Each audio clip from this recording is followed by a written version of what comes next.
Hi, I'm Carrie Blazer, the Divine Feminine, reincarnation of Mary Magdalene. Thank you for clicking on my clip.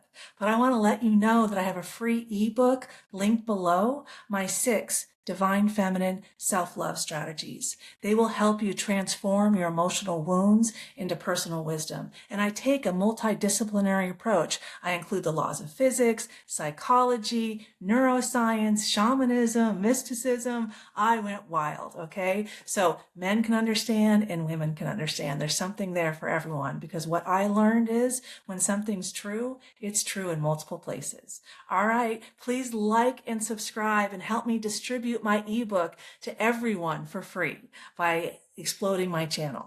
Take care. Enjoy the clip. Bye.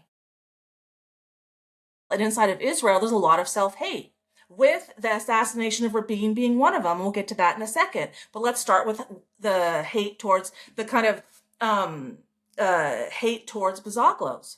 Definitely, Bazoglos have been discriminated against a lot in Israel. You know, they differ from the rabbinic Jews.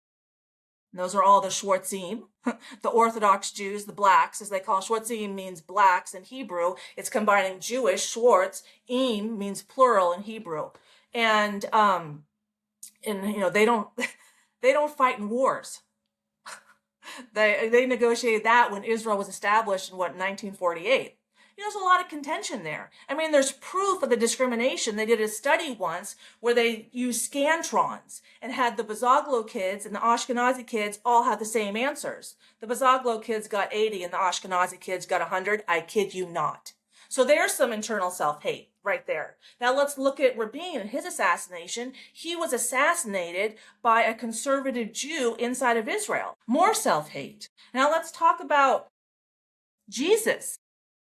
Who participated in the killing of Jesus? Well, the Jews did, because Jesus was pointing out all of the corrupt monetary practices in the temple. Oh yeah, they're fucking Jewish, and I can say it because I'm a fucking Bazoglo. That's why. I know, I've lived there. I fucking know how it is. So yeah, the Romans crucified him, which was punishment. And Ben Shapiro often refers to Jesus as a criminal because he was crucified. But oh, they lost the temple 30 years later.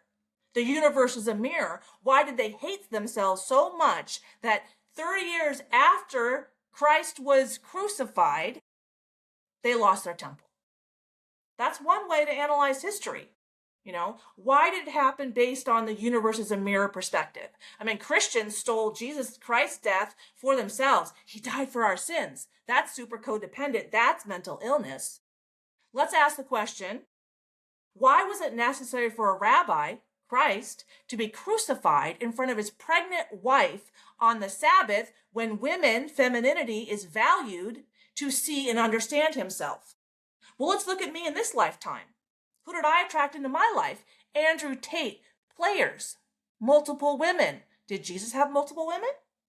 I'm not an expert in Western religious history. I went east to understand enlightenment. I mean, I know that now. So based on science and wisdom, knowledge and wisdom, Sophia and Christ, I'm encouraging Jews, the state of Israel, and its supporters all to do a deep dive and self-reflection into their own self-hate and how they're projecting it externally and blaming other people for their problems.